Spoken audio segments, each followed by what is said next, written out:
So here you go. Martin, good morning, Martin. Good morning. Thank you very much. So while he's driving, so I will ask him to drive carefully. So Martin has a very interesting definition of entrepreneurship, which is not that traditional. Martin, if I missed anything about you, you can add to that as well. Oh, great. So how do you define entrepreneurship? So I think entrepreneurs are value creators. That's the job that they perform. They create value for others. That is what they do. That is what they need to be good at. We could call it that they are customer oriented. Who is an entrepreneur without customers? We maybe wouldn't even call that person an entrepreneur. So creating value for others is really central to what the entrepreneurial job is about. And many times entrepreneurship is presented as a way to make money, to make profit. I think that is an uninteresting side effect of entrepreneurship. I don't mind if entrepreneurs get rich, but that is not the most interesting part, or even that interesting part of entrepreneurship. Because what you need to be good at as an entrepreneur is to see other people, to see opportunities, to help them in different ways. And if you become good at that, it will pay off. You don't need to think about that. One way or another, it will come back to you. You will be able to lead your life if you help others.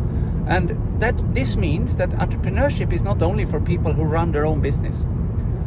Entrepreneurship can be for absolutely anyone in life, in working life, in private life. You know, you can be a helper. You can help your family. You can help people you meet in the street in different ways. There are so many ways to be entrepreneurial, because helping others is it's a very natural thing for humans to do. So this means that in my view, entrepreneurship has been misunderstood in most places by most people. Okay. Because they think it's about starting a company. They think it's about making money. Those are just practical abilities that you need to have to survive as a small business owner. To be able to invoice your customers or stuff like that. What you really need to be good at is to provide something that others appreciate on a regular basis, and to do that really, really well. Sometimes better than others. Maybe there is competition involved. Many times there is. And I mean, in my own business, I've run a few businesses in my life. Okay. And I try not to think so much about the competition, because the competitors, well, I can of course be inspired by them and I can take some ideas from them, but ultimately it is me who have to do a good job for my customers. Okay. So, I mean, I need to focus on what I do for my customers, not what others do for their customers. Okay. So I try not to think about competition as something that is important in my entrepreneurial life, because the biggest hurdle for me is rather status quo. That nothing new, interesting is happening. That is the biggest problem.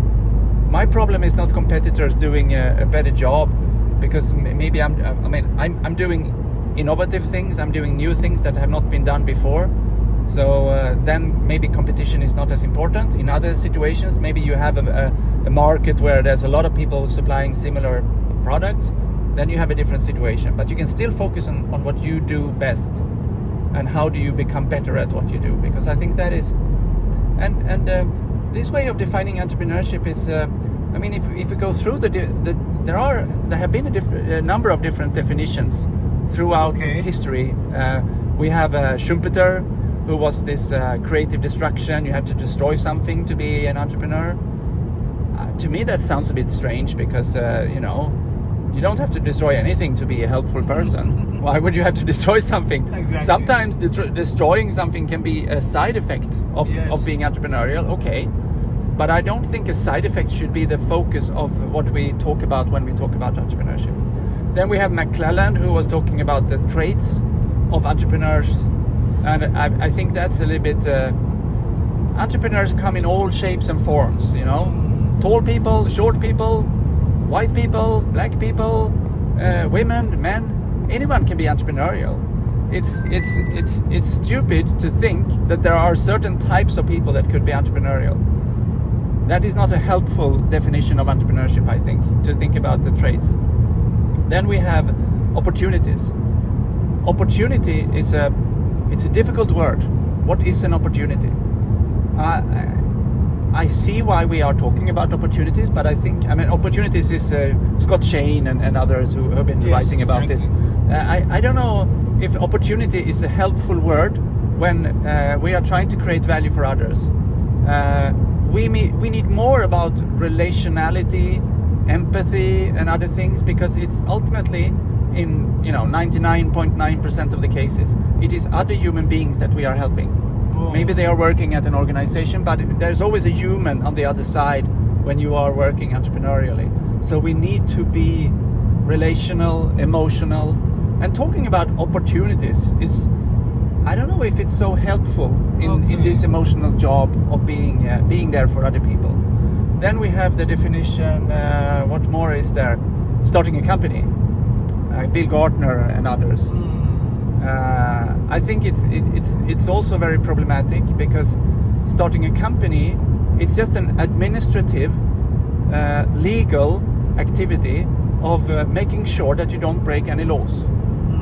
Because if you don't start a company when you are creating a lot of value for others and you get paid from those people, if you don't have a company, you are actually committing a crime. It's an economic crime. Why should we put how we avoid to become criminals as the definition of entrepreneurship? Not helpful. So I think that's why I ended up with this definition of value. And there is a researcher who has been leading the way in this. It's a French researcher, Christian Bruyat. He wrote his whole thesis about value creation as a definition of entrepreneurship. That's where I am. Okay, wonderful. Thank you very much. We'll have another question. Yeah.